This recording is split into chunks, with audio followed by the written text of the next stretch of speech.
کیا جعفر اور ان کے ساتھیوں کے بارے میں کوئی خبر آئی ہے؟ جواب میں حضور اکرم صلی اللہ علیہ وآلہ وسلم نے فرمایا، ہاں، وہ اور ان کے ساتھی آج ہی شہید ہوئے ہیں۔ وہ ایک دم کھڑی ہو گئیں اور رونے لگیں۔ یہاں یہ بات قابل غور ہے کہ اس وقت حضرت جعفر اور ان کے ساتھی مدینہ منورہ سے بہت فاصلے پر ملک شام میں لڑ رہے تھے اور وہاں سے کسی طرح بھی خبر آنے کا کوئی ذریعہ نہیں تھا۔ اب ظاہر ہے اللہ تعالیٰ نے بذریعہ وحی حضور اکرم صلی اللہ علیہ وآلہ وسلم کو یہ خبر دی تھی۔ آپ نے حضرت اسماء کو بلند آواز سے روتے دیکھا تو فرمایا،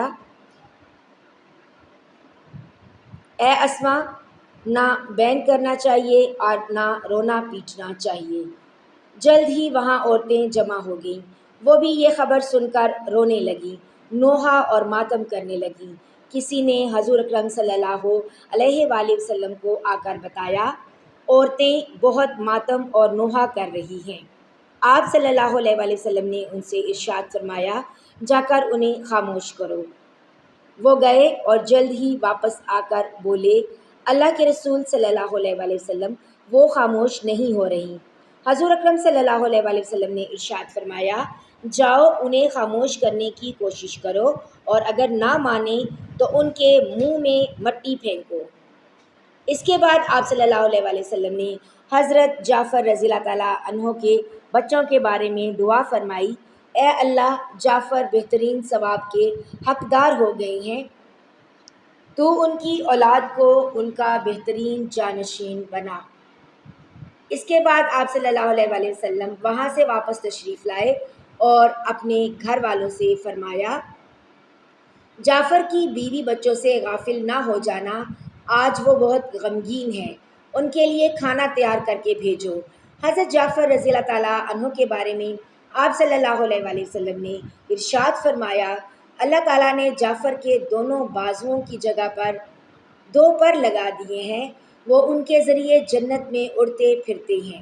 حضرت عبداللہ بن عمر رضی اللہ تعالیٰ عنہ کہتے ہیں کہ حضرت جعفر رضی اللہ تعالیٰ عنہ کی لاش پر ان کے سینے اور مونڈھوں کے درمیانی حصے میں 90 زخم آئے تھے، یہ تلوار اور نیزے کے زخم تھے۔ حضرت جعفر رضی اللہ تعالیٰ عنہ اس روز تھے بھی روزے سے۔ حضرت عبداللہ بن عمر رضی اللہ تعالیٰ عنہ کہتے ہیں کہ میں حضرت جعفر کے پاس شام کے وقت پہنچا، وہ میدان جنگ میں زخموں سے چور پڑے تھے، میں نے انہیں پانی پیش کیا تو انہوں نے فرمایا، میں روزے سے ہوں، تم یہ پانی میرے منہ کے پاس رکھ دو، اگر میں سورج غروب ہونے تک زندہ رہا تو اس پانی سے روزہ افطار کر لوں گا۔ حضرت ابن عمر رضی اللہ تعالیٰ عنہ فرماتے ہیں کہ سورج غروب ہونے سے پہلے ہی وہ شہید ہو گئے۔ حضرت عبداللہ بن عمر رضی اللہ تعالیٰ عنہ سے روایت ہے، ایک مرتبہ ہم رسول اللہ صلی اللہ علیہ وآلہ وسلم کے ساتھ تھے، اچانک آپ صلی اللہ علیہ وآلہ وسلم نے آسمان کی طرف منہ اٹھایا اور وعلیکم السلام ورحمۃ اللہ فرمایا۔ لوگوں نے عرض کیا، اے اللہ کے رسول صلی اللہ علیہ وآلہ وسلم، یہ آپ نے کیوں فرمایا؟ جواب میں آپ نے ارشاد فرمایا، ابھی میرے پاس سے جعفر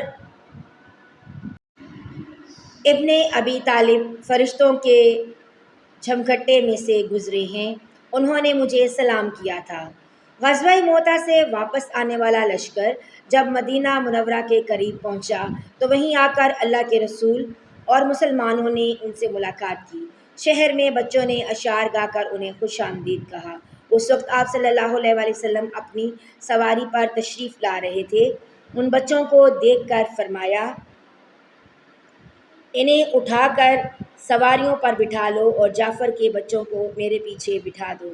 چنانچہ ایسے ہی کیا گیا اور اس طرح یہ لشکر مدینہ منورہ میں داخل ہوا۔ 3 لاکھ دشمنوں کے مقابلے میں صرف 3000 صحابہ کا مقابلہ کرنا اور ان کے بے شمار لوگوں کو قتل کر کے لشکر کا صحیح سلامت واپس مدینہ منورہ لوٹ آنا ایک بہت بڑی کامیابی تھی۔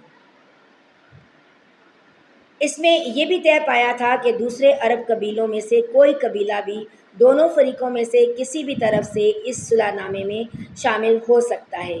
یعنی اگر کوئی قبیلہ رسول اللہ صلی اللہ علیہ وآلہ وسلم کی طرف سے اس معاہدے میں شامل ہونا چاہے تو وہ ایسا کر سکتا ہے۔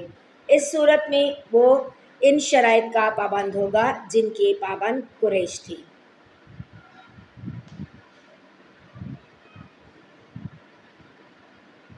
اس شرط کی روح سے بنی بکر کا قبیلہ قریش کی طرف سے اور بنی خزاعہ کا قبیلہ رسول اللہ صلی اللہ علیہ وآلہ وسلم کی طرف سے اس صلح میں شامل ہوا، جبکہ ان دونوں قبیلوں میں بہت پرانی دشمنی تھی۔